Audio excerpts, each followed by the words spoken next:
Okay, so you're going to find your hand sewing practice template number 1 out of your folder from your supply bag. The first thing you're going to want to do is find some paper cutting scissors. These are the ones I use. You do not want to use fabric cutting scissors on your paper patterns ever. You will dull your scissors and be very, very sorry. So you want to cut out the outlines of your pattern.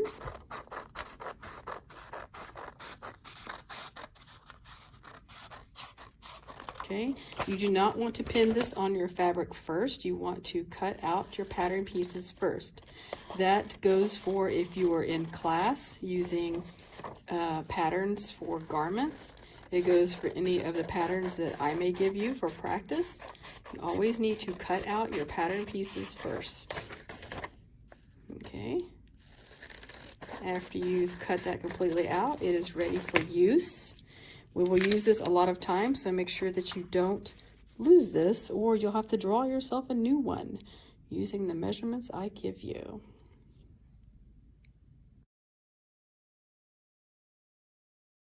Okay, once you have your paper pattern cut out, you are going to take it on and put it on top of the white fabric that is in your supply bag.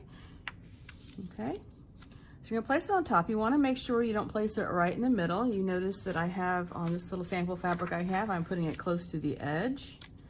I'm not wasting any fabric, so I'm gonna move it over even a little bit more. Okay, you don't want to cut in the middle of your fabric because you're going to be wasting fabric. And what you have is what you have. So put it close to the edge, okay, one of the fabrics, and you're going to want to pin this down so it is easier to cut around.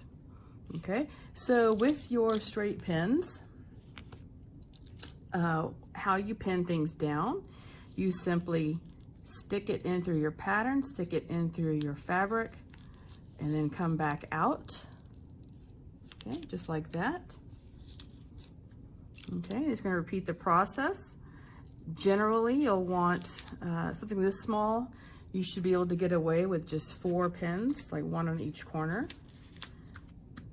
Okay, if it were something bigger, you would want to do it a hand width apart.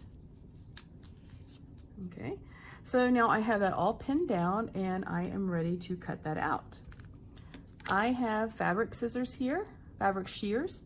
Of course, these are going to be ideal for cutting out this shape. If you don't have fabric scissors yet, hopefully you have some scissors, or shears rather, that will cut this out.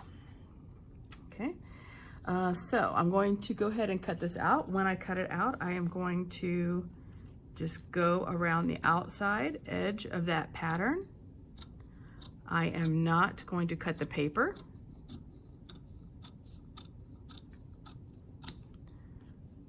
Okay, you want to make sure that you have a nice straight even edge.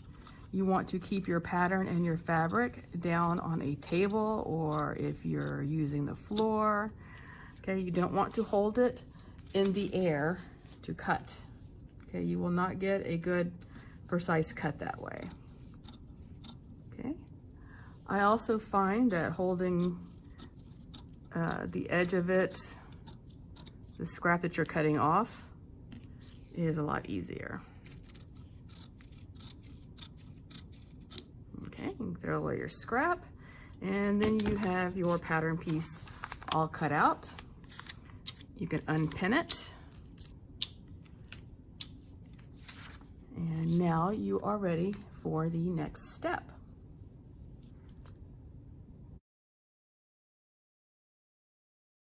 For the next step, you will need the yellow paper ruler that I included in your supply bags.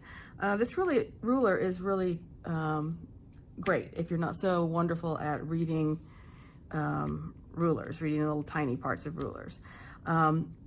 Basically, when I start students off with hand sewing, I have them mark little dots on the fabric, and it's marked at every 1/8, which is going to be every single line on the inches side, okay, the inches side. So you're going to place this on your fabric to mark it with. As far as what to mark it with, you can mark it with just something that shows up.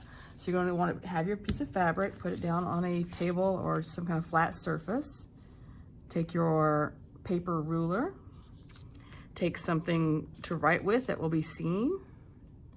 Okay, first I am going to mark on the 0, and then I'm just going to mark every little line. Okay, those are eighths, 1/8. Okay, this is going to be somewhat tedious. It might take you a little time, but you want to make sure you mark every single dot all the way across your fabric.